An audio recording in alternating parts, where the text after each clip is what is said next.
तिकाज अश त्रोमुत रब सुन कलाम तो बे तरीक मुहम्मद रसूलुल्लाह सल्लल्लाहु अलैहि वसल्लम। नतीज तुम ब्रोट कन निकाह करियो तुम आज हथ माने गो अगर हथ लड़क निकाह करान 40 फेल गसान तिकाज 40 हंदन निकाहन मज दीन आसान कामयाबी कत मज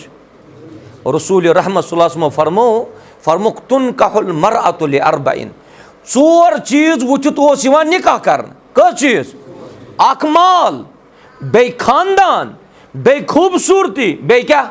बे दीन लिमालिहा वलि हसबिहा वलि जमालिहा वलि दीनिहा कस चीज आई 4 मगर वन वुच कामयाबी फरमुक फजफर बिजाति दीन कामयाबी कत मज कामयाबी दीन अगर कोर मालदार आसे सह गो नूरुन अला नूर अगर कोर खानदान रुच ये अक्सर नमुत हे कोर खानदान वुचू ये अक्सर दपान कोर खानदान वुचुन गो गोड़ वुचो अमिस कोर क्या जात अगर निकास मजन जात पातुक सिलसिल आशा तेल आसे न कुरान मजीदन बयान कुरमत या अय्युहन नास इत्तकू रब्बकुमुल्लज़ी खलक़कुम मिन नफ्सिन वाहिदा। ए दुनियास अंदर रोजन वालो लूको तुचु सारी अल्लाह ताला पैदा करमत अकिस नफ्सस निश सो नफ्स कुछ हजरत आदम अलैहिस्सलातु वस्सलाम।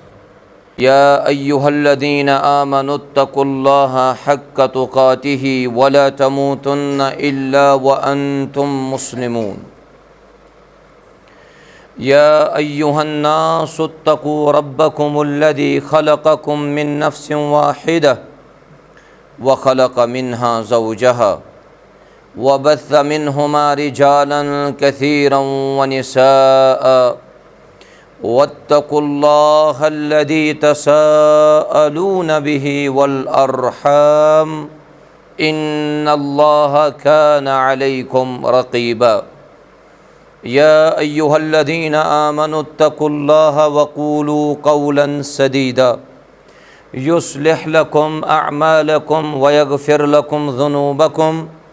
वमन युतिइल्लाह व रसूलहु फ़क़द फ़ाज़ फ़ौज़न अज़ीमा। अम्मा बअद फ़इन्न खैरल हदीस किताबुल्लाह व खैरल हदी हदी मुहम्मदिन सल्लल्लाहु अलैहि वसल्लम व शर्रल उमूरि मुहदसातुहा व कुल्ल मुहदसतिन बिदअह व कुल्ल बिदअतिन दलालह व कुल्ल दलालतिन फिन्नार। यक़ूलुल्लाहु जल्ल व अला हुन्ना लिबासुल लकुम व अंतुम लिबासुल लहुन्न। व क़ाल नबिय्यु सल्लल्लाहु अलैहि वसल्लम या मअशर अश-शबाब मन इस्तताअ मिनकुमुल बाअत फल्यतज़व्वज फ़इन्नहु अग़द्दु लिल-बसर व अहसनु लिल-फ़र्ज औ कमा क़ाल अलैहिस्सलातु वस्सलाम। रब्बि इश्रह ली सदरी व यस्सिर ली अमरी वहलुल उक़दतम मिन लिसानी यफ़क़हू क़ौली रब्बि ज़िदनी इल्मा। अल्लाहुम्मा सल्लि अला मुहम्मदिन व अला आलि मुहम्मद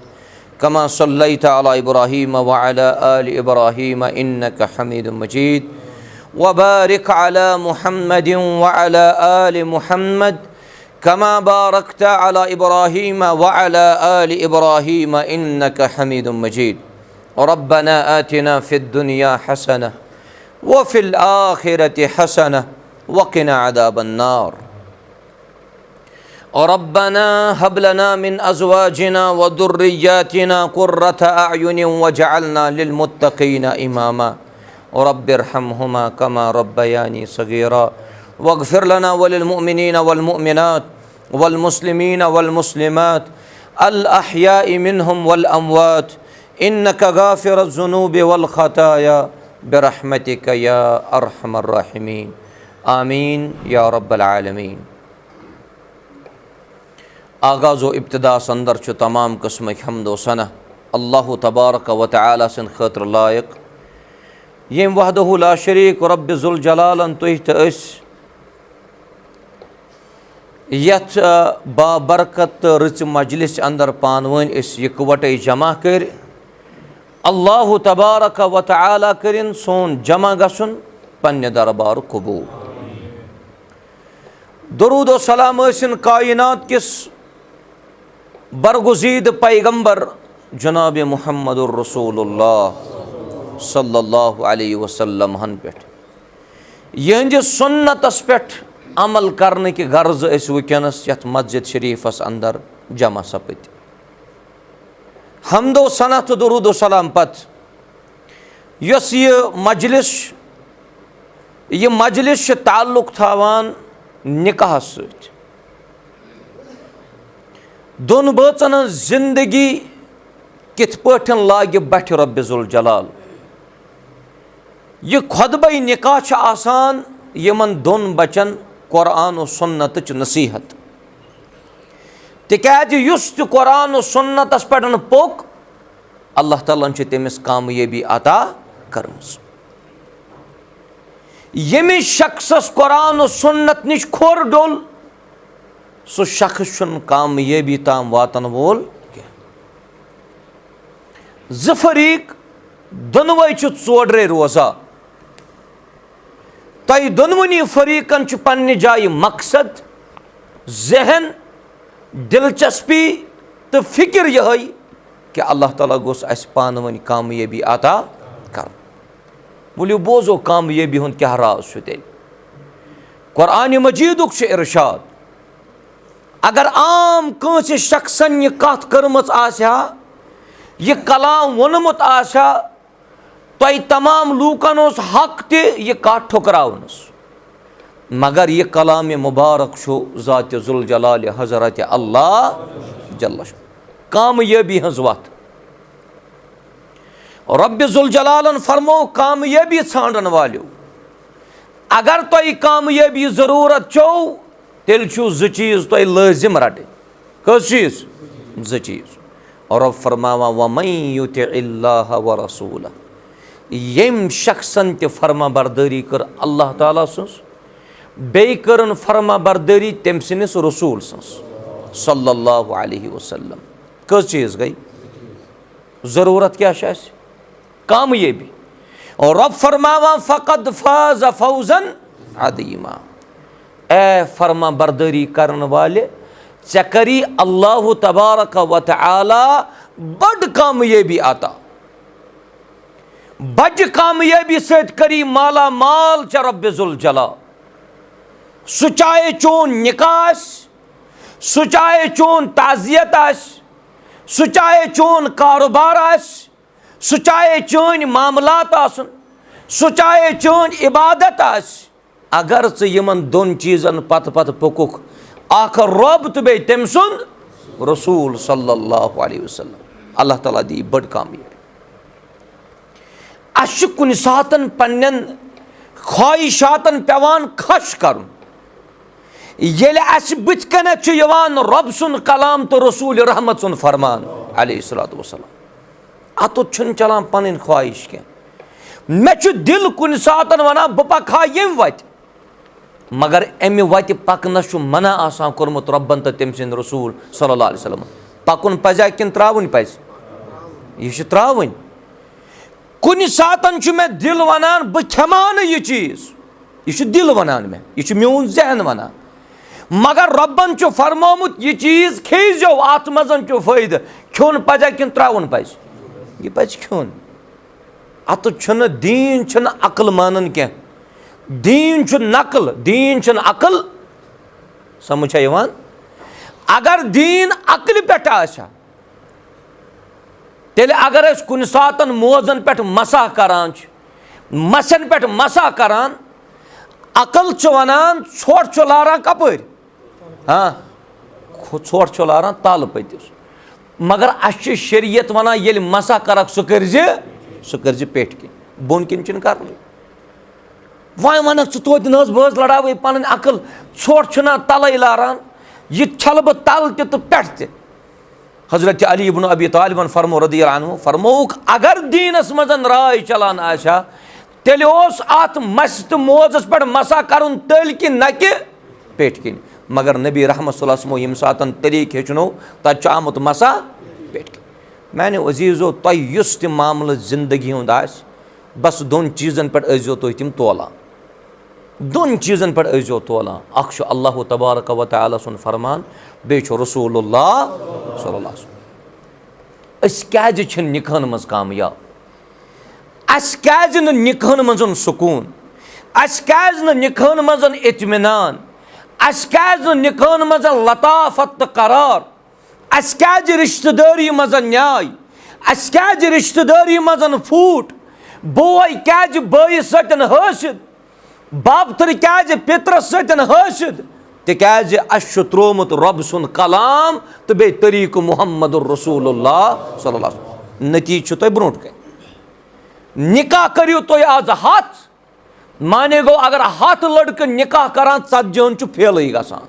तिक्याज षतजन हंदन निकाहन मज दीन आसान कामयाबी कत मज रसूल रहमत सल्लल्लाहु अलैहि वसल्लम फरमुक तुनकाहुल मरअतु लिअरबइन चोर चीज वुचित ओस यिवान निकाह करन कस चीज अख माल बे खानदान बे खूबसूरती बे क्या बे दीन लिमालिहा वली हसबिहा वली जमालिहा वली दीनिहा कस चीज आई चोर मगर वन वुच कामयाबी फरमुक फजफर बिजात दीन कामयाबी कत मज कामयाबी दीन अगर कोर मालदार आसे सह गो नूरुन अला नूर अगर कोर खानदान रुत ये अक्सरो निमुत हे कोर खानदान वुचू ये अक्सर दपान कोर खानदान वुचुन गो गोड़ वुचो अमिस कोर क्या जात अगर निकास मजन जात पातुक सिलसिल आशा तेल आसे न कुरान मजीदन बयान कुरमत या अय्युहन नास इत्तकू रब्बकुमुल्लज़ी खलक़कुम मिन नफ्सिन वाहिदा ए दुनियास अंदर रोजन वालो लूको तुझु सारी अल्लाह ताला पैदा कर्मित अकिस नफ्सस निश सो नफ्स कुछ हजरत आदम अलैहिस्सलातु वस्सलाम नबी रहमत सल्लल्लाहु अलैहि वसल्लम फरमो कुल्लुकुम मिन आदम तुझु सारी आदमस निश जामत व आदम मिन तुराब आदम अलैहिस्सलाम बनोमुत रब्बन कत यह मे बनो वह अकि गर किन दोन गरन शाबाश अके गर चाहे कह अरबुक या कह अजमुक या मशरकुक या कह मगरिबुक तमाम लुक थावान अक्सी गरस से ताल्लुक और अकिस गरस मज हेकन न ज नजर गसित अकिस गरस मज गसन ज नजर कह अक्सी गरस मज आस न अख आला तो ब्याक आस अदना अख आस अमीर ब्याक आस गरीब अकिस आस अख नजर बेस आस ब्याक नजर शरीयत इस्लामियन तमाम लूकन वुचमुत कुने नजर चे निकास मज थावन ख्याल बस इस्लाम गछ आसुन वफादार गछ आसुन वफाशार गछ आसुन दीनुक पाबंद गछ आसुन करेक्टर्ड गछ आसुन येल से यम चीज वुचक अल्लाह ताला दी कामयाबी मगर ये लुक वनान ए नज बह कर बची ते ठीक मगर यमन जात गनाई बह करना अत कह बिकिस जात मीर अस न करो न कह बिकिस जात रतर यमन यह फॉल्ट बिकिस जात वानी तिमन यह प्रॉब्लम ना जात पातुक सिलसिल शरीयतन मोनमुत तिक्याज 1447 वरी ब्रोट कोरमुत रब्बन मना कामयाबी दीन अल्लाह ताला दीनस पर पकनुक तौफीक यह गो अमिस लड़कस ये अमिस कोर वुचन वन अगर कुन सातन कोरी आस वुचन कुस लड़क दपान ब्रोट काल वनान अमिस गोबर मलिस चपल छनान अमिस कोर मल सुन गर गस हे यह कोर दितन मे पत ये कोर मालियो समझमुत ना कोर मालिन तुन तलाशा वलाशा कर बल्कि कोर मलिस तज पन्ने बची खतर रुत लड़क तलाश कर यह गोबर मलिस योतन हक क्या अमिच जिंद मिसाल अमीरुल मोमिनीन उमर अब्न खत्ताब रदियल्लाहु अन्हु पन्ने कोर द्राव ना सह खानदार छाने हजरत हफ्सा रदियल्लाहु ताला अन्हा यह कम सज कोर शाबाश यह दख्तर हजरत उमर अब्न खत्ताब रदियल्लाहु ताला अन्हु युथे अम सज कोर खानदार गुजरो खानदार यम दुनिया इंतकाल करन पत अकिस खातून आसान इद्दत 4 रेत 10 दह याद थो अगर कंस खानदार यम दुनिया द्राव अमिस इद्दत आसान गुजारन 4 रेत तो 10 दो युथी 4 रेत तो 10 दो मकलन अम पतन अमिस इजाजत यह कि ब्याक निकाह करित युथी उम्मुल मोमिनीन हफ्सा रदी अल्लाह अन्हा युथी अमिस खानदार गुजरो अमीरुल मोमिनीन फारूक आजम यह गोबर मोल किन कोर मोल अतो यह कोर मोल यह आव अबू बकर सिद्दीक सबस रदी अल्लाह अन्हु दोपनस है अबू बकर मैंने कोर सतन कर निकाह मैंने कोर सतन कर निकाह अबू बकर सिद्दीक सबन कर खामोशी न वोन हाँ न वोन ना कोर मोल छुना फिक्र मंद फारूक आजम बस सोचान कि मे कोर गज गसन आबाद फारूक आजम आव त्रेमिस खलीफस निश यमिस नाव हजरत उस्मान गनी ज़िन्नूरैन रदी अल्लाह अन्हु दोपनस है उस्मान मैंने अमिस कोर सतन कर निकाह उस्मान गनी सबन दित जवाब दोपनस बह सोच मे दिस मशवर करने खतर टाइम युथी मशवर करने खतर टाइम न्यू उस्मान गनी सबन बे आउस अमीरुल मोमिनीन दोपनस क्या कोर्त मशवर है उस्मान दोपनस मे आव मशवर मे न वन तान निकाह कर फिक्रमंद कुस कोर मोल छुना अमीरुल मोमिनीन उमर अब्दुल खत्ताब रज़ियल्लाहु अन्हु मज गो कमुई वक्फ गो मज अमीरुल मोमिनीन फारूक के आजम सिज कोर सूज और पैगाम रहमतल लिल आलमीन मुहम्मदुर रसूलुल्लाह दोपनस अमीरुल मोमिनीन बुचुस गसान चाने कोर सतन निकाह कर वन कजा खुशी गस फारूक आजम अतान उस बह गसान अबू बकर सिद्दीक सह अफजलुल बशर बादल अंबिया अंबियाओ पतन युस सारी खुद अफजल तरीन इंसान सह कुछ अबू बकर सिद्दीक रज़ियल्लाहु अन्हु गड गया अबू बकर पद गया उस्मान सबस वन आव कोर खानदार बन रसूल रहमत सल्लल्लाहु अलैहि वसल्लम फारूक आजमस गई खुशी वन आव अमीरुल मोमिनीन फारूक आजम अबू बकर सिद्दीक सबस दपनस ए अबू बकर वन म्यूल मे कोर रिश्त मगर दिल कत वन यम सातन बह ऐ निश आस मे वोन मे ऐ मैंने कोर सतन कर निकाह ऐ करत हाँ ऐ करत खामोश बह गोस उस्मान गनी सबस तम कोर मे सिदे इनकार मे वन निकाह कर मगर तूत तकलीफ वोत न मे उस्मान गनी सद इनकार सत यूता मे चाने छप कर सत वोत वन कमिस जवाब दिन अबू बकर सिद्दीक सबन वनस ए उमर रदी अल्लाह अन्हु दोपनस मैंने खामोशी हुंद वजह त बोस बरोदुस चाने कोर मुतल्लक खामोश अम मौजूब तिकाज चाने कोर हुंद ओस मे निश तज़किर कोरमुत रसूलुल्लाह सल्लल्लाहु अलैहि वसल्लम यह अकिस कोर मालिस थावन तसव्वुर ख्याल कि मैंने कोर गो दीनदार लड़का मिलुन येले कोर आसि लड़का छांडुन अमिस कोर आव दीन पर्न तो वन फरमुक इदा अताकुम मन तरजौन दीनहु व खुलुकहु फज़व्विजू अगर कस लड़कस मजन ज चीज वुचक अख दीन तो बे करैक्टर अखलाक किरदार आदाब अतवार वतन बिहुन कलाम तिमन लड़कन सतन गछ टुयत करन निकाह हे यह वुचक पत यह बंगल छुसा किन हाँ गाड़ छसा किन माल दौलत छसा किन प्रॉपर्टी छसा किन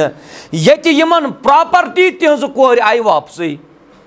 सारे हज कत छुस न बह करन यम कोर तो यम लड़का आसन खाम तमा बस यथ कत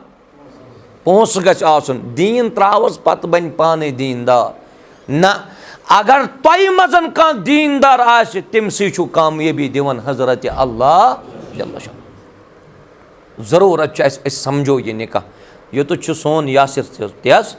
यासिर सबस निकाह अल्लाह ताला करिन अम सुन निकाह कामयाब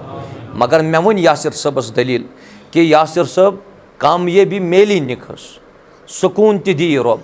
इत्मीनान ति दी रब तय दोन बचन कर खुशी ति अता रब मगर येल तुई पान रब जुल जलाल सिन बनो येल तुई पान कायनात किस रब सिन बनो तिकाज रब फरमावा फज़कुरूनी हाँ अज़कुरुकुम तुई करियो मे याद बह करो रब फरमावा इन तंसुरुल्लाह यंसुरुकुम अगर तुई रब्बस मदद करियो रब करियो तुई मदद कुस मदद कायनात किस रब्बस करा क्या रब छा सानि मदतुक मोहताज न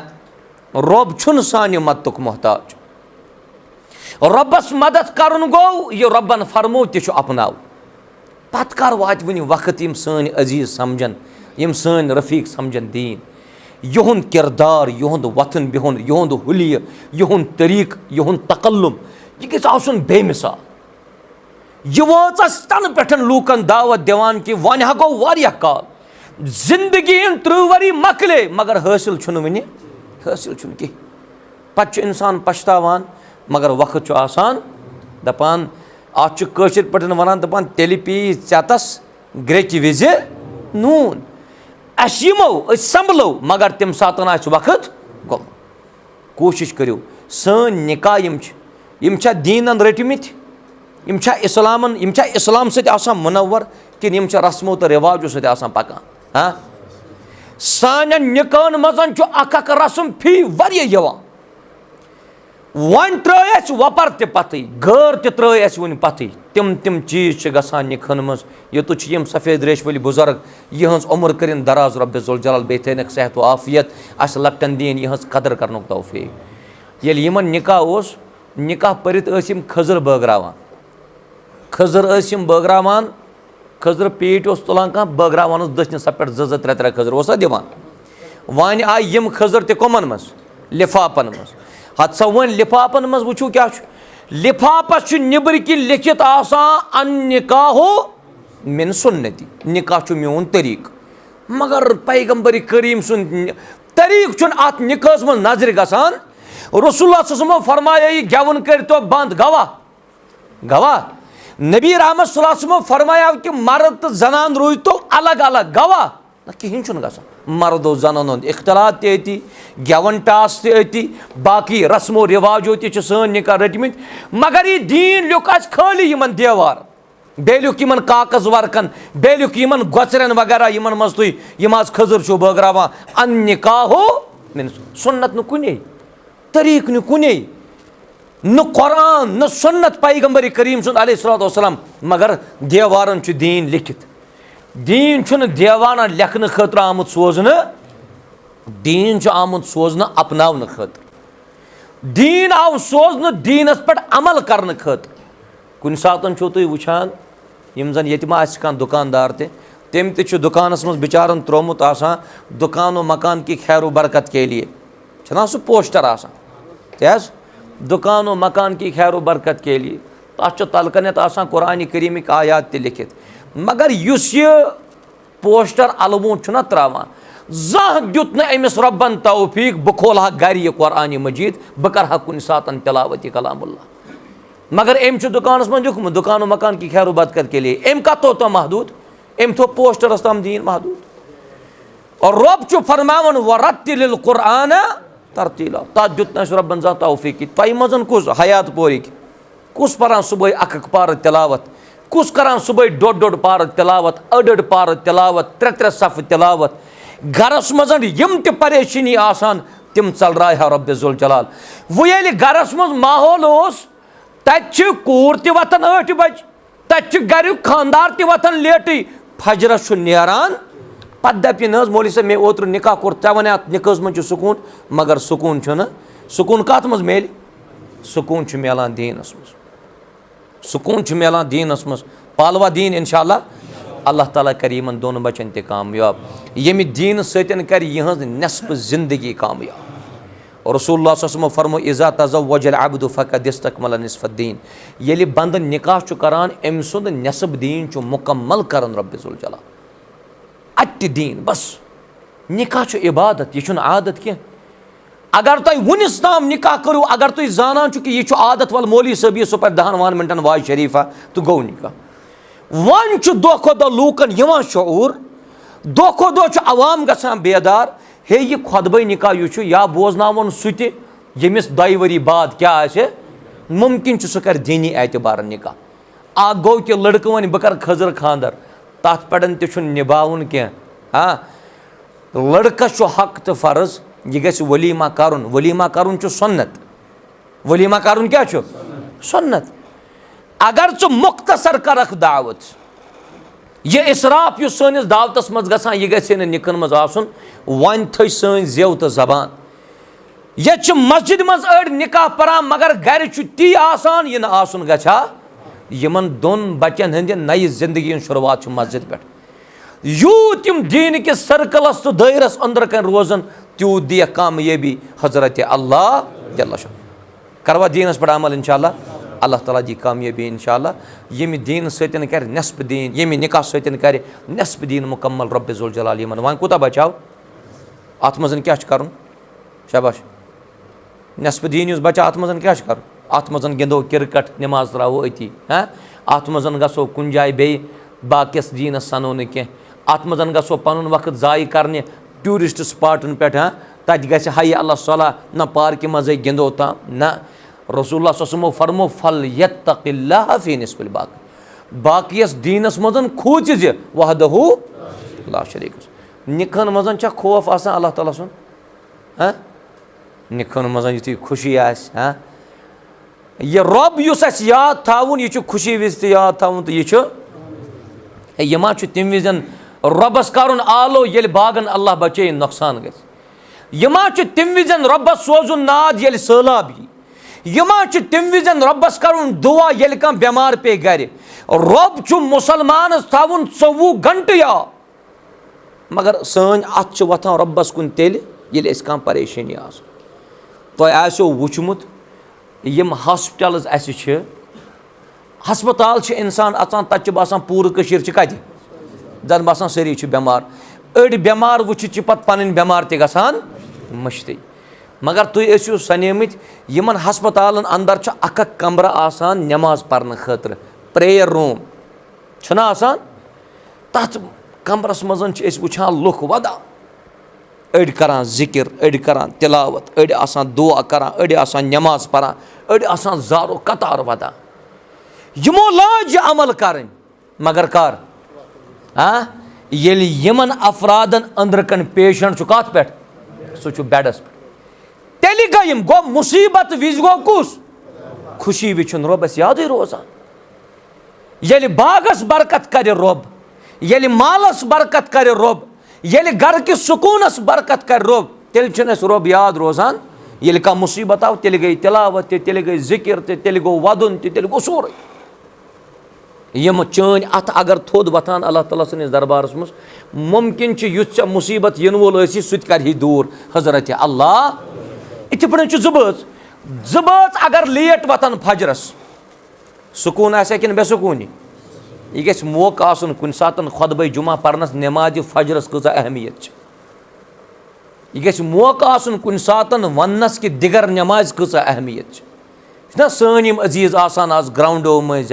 बाकियन जायन दिगर नमाज भी मुअज्जिन करन हय्य अला सलाह रसूल रहमत सल्लल्लाहु अलैहि वसल्लम फरमो मन तरक सलात अल असर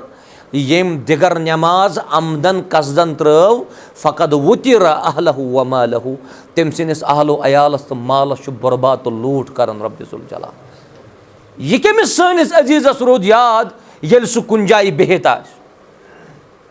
ये वन खानदारस निकाह गो कोर निकाह गो मगर दोनवे बच आसन बेनि मज दोनवनी बचन शिरकियात बिदात खराफात यमन सुकून किन बेसुकूनी यमन बेसुकूनी यम दीनस कुन इंशाअल्लाह अल्लाह ताला करू तुम सारे कामयाब कामरान रब थो तुम सारे सेहत आफियत मज यथ मजमस तक कामयाब रब जुल जलाल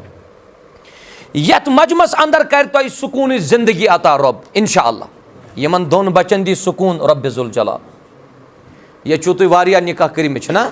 रब जुल जलालन फरमो कुरान मजीदस अंदर फरमो निकाह सुकून दलील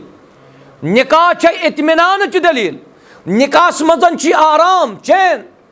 यह आसो तुम सारे यमन यमन निकाह कर सारे तल यमन यमन निकाह कर तुलियो अथोद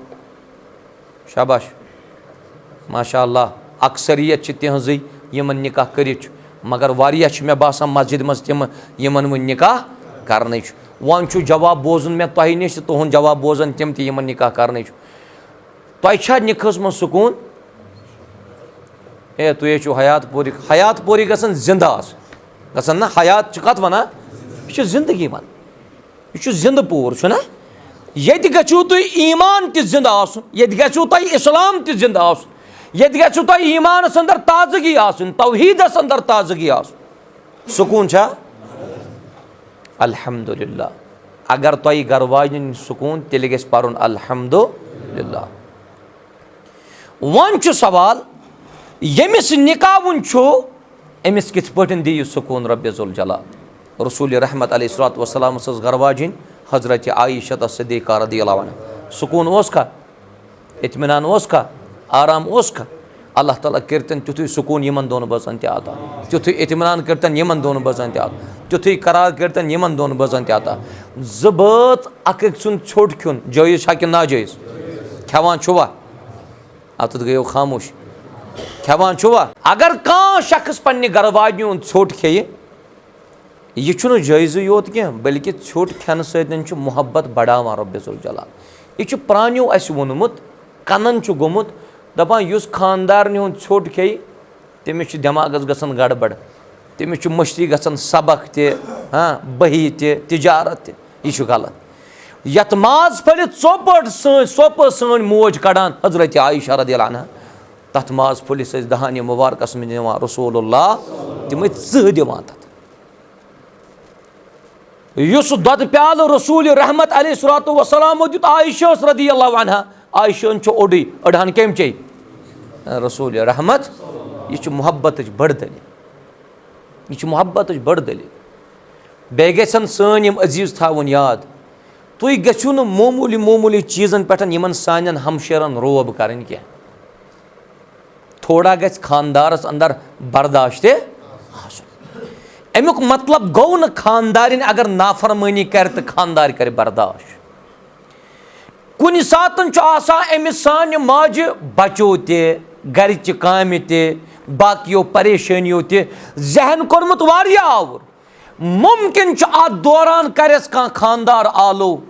खानदार करस आलो, मुमकिन अम सुंद आलो बोजनस मजन गस अमिस हना ताखीर। पत वन खानदार यह म्योन मानी बह सन यह कड़थी तुन कर तिज शख्स अख आव यह रात उस्ताद मोहतरम सतन डिस्कस करान। शख्स अख आव अमीरुल मोमिनीन उमर अब्दुल खत्ताबस निश रदियल्लाहु अन्हु। यह आव मगर शिकायत हेत कम सज घर वाजन हज ध्यान सान बुझ। यह आव घर वाजन शिकायत हेत है यम सस बह वन मगर यह न गोर वोर करान, अमिस बह आलो करान। यह और थोड़ा महसू अम सुन पिच थोड़ा हाई पहम, पिच हाई पहम मान गो अमिस मोहब्बत मौजूद मगर यह अम सुन थद कत कर यह मे बर्दाश्त गसान। शिकायत है कमिस निश आव उमर इब्न खत्ताब रदियल्लाहु अन्हु। यम सात यह उमर इब्न खत्ताब सनिस खदमतस मज वोत अत उमर इब्न खत्ताब सन्स घर वाजन ते उमर इब्न खत्ताब सतन अथ हिसाबस मज कत करान। उमर इब्न खत्ताब खामोशी सान बोजान। शख्स क्या आया शख्सन हित कदम कड़न वापस। अमिस कोर फारूक आजमन आलो है शख्स क्या दलील दोनस कह बाया उस मसलत मगर मे म्यूल जवाब तथ युथ मे हाल तुथ तुथ मगर फारूक आजमन कोर अमिस आलो रदियल्लाहु अन्हु। दोनस क्या दलील दोनस मे आज इत पे घर वाज, मे आज इत पे घर वाज। तो पता अमीरुल मोमिनीन फारूक आजमन क्या दित जवाब दोनस बर्दाश्त गस करुन, सब्र गस करुन। तिकाज यह घर वाजन छना यह चानन बचन पालान, यह घर वाजन छना यस बचन हंद पलो तो चान पलो त छलान, यह घर वाजन छना यमिस रसोई मज किचनस मज पेवान 10 बचन सुम क्या करुन तैयार है कुन सात अमिस और योर गसित। लिहाजा खानदारस तज क्या करुन सब्र। यह सान असलाफन हज तालीम। अस तमामन जरूरत समझो दीन अल्लाह ताला दी पाने कामयाबी तो कामरानी यथ मजमस तरिन कामयाब रब्बे जुल जलाल। यथ मजन यह महर मुकर्रर गो बिल इख्तिसार चूँकि बह कर तवील तह सतन गुफ्तगू। अख मे 9 बजे मीटिंग, 9 बजे यम सात खफ्ता नमाज पढ़ो अम पत फिलफोर मीटिंग हज मे तथ मीटिंग मज जरूर वातुन। अल्लाह ताला दी जज़ाए खैर। तह तमामन मालूम कि आतवार दह इंशाअल्लाह अज़मत कुरान कॉन्फ्रेंस गसन वाजिन अलकुलत सलफिया मोमिन आबाद बटमालनिस मज। मे उम्मीद इंशाअल्लाह हयात पोरिक अनन तशरीफ अनवा बिला लिहाजो मसलक व जमात अश पानवन इन्नमल मुमिनूना इखवा। अख अकिस सतन गछ मोहब्बत आसुन, अख अकिस सतन गछ रचर आसुन। यह रचर तो खैर तम विज पाई लगान येले सन यम बुजुर्ग गसान हजस ये सन यम बुजुर्ग हजस वातान वल्लाहि अज़ीम अगर अस कह टाइम तत गुजोर जा मे कंस वोनमुत हे वन तो मे कत मस्जिद मन नमाज पढ़ान चा हयात पूर फलानी मस्जिद से पढ़ान नमाज कि फलानी मस्जिद मन पढ़ान ना तत इंसान जहनस मज यह कुस यह कशर मुसलमान मुमकिन जरूरत आस कुन चीज़ मदद आस कुन चीज़ जरूरत कुन चीज़ ताउन जरूरत आस तिकाज आखिर रिश्ते पान वन तुम बुरबल वनवा तुम क्या वनवा तुम बड़ बड़ तहरीर लिखियो मे खिलाफ तुम बड़ बड़ तहरीर लिखियो उलमाए दीन खिलाफ मगर तोत रिश्ते पान वन सह ला इलाहा इल्लल्लाह मुहम्मदुर रसूलुल्लाह पान वन रोजो बईबारने सान मोहब्बत सान माय सान अल्लाह ताला दी कामयाबी इंशाअल्लाह यमो कोर यथ मजमस मजन महर मुकर्रर और युथि मे वकील सबस पुरुष अमिस लड़कस पुरुष दोपन मे हज महर दितमुत वकील सबन कोर एतराफ दोपन महर मे सोरे कोरमुत वसूल अल्हम्दुलिल्लाह यह गुलाम मोहम्मद यतू सब यह अमिस सानि हमशेरस वालिद सब तज अल्हम्दुलिल्लाह हक अमसी यम सातन वली तय रोजुन आसि बेहुन कुस गस बेहुन गस मोल गस ना बेहुन गस मोल अल्लाह ताला दी अमिस कामयाबी इंशाअल्लाह दोयम च पत बुड़बब ते बोय ते पितर ते माम ते मगर गोड किमिस हक यो मोल वुचान अक्सर एबसेंट यह गर मौजूद गर हजर यह वुर पे बिहत अमिस पता मे सूजमुत पन शरीक पन मे सूजमुत पन बिजनेस पार्टनर ये दीनस मज बिजनेस पार्टनर चलान कह निकाह इबादत इबादत नी तीस कालस सही यीतिस कालस न तरीक आसने गी इबादत मज इखलास आसन बेई गी इबादत मज तरीक आसन मुहम्मदुर रसूलुल्लाह फातिमा ज़हरा कोरुख निकाह यह कम सज कूर रदियल्लाहु अन्हा रसूल रहमत सल्लल्लाहु अलैहि वसल्लम सज कूर ये फातिमा ज़हरा निकाह कोरुख अमिस पुरुष पान पैगम्बर करीम सल्लल्लाहु अलैहि वसल्लम दपनस ऐ मैंने दोख्तर ऐ मैंने गुबरा बह चोन निकाह करान हजरत अली रदियल्लाहु अन्हु सत वन कत आव नत अबू बकर त नत उमर त नत उस्मान त लिहाजा कोशिश गस करन कुस मोल गस करन कोशिश अल्लाह ताला दी यमन कामयाबी इंशाअल्लाह बह कर गुजारिश मोहतरम यासिर साहबस मोहतरम यासिर साहब तो मोहतरम गुलाम मोहम्मद यतू साहब यस तहज बची सह इंशाअल्लाह गर बोजान तो बासान मे यस यथ मस्जिद शरीफस माइक बदलावन तुम बदलवा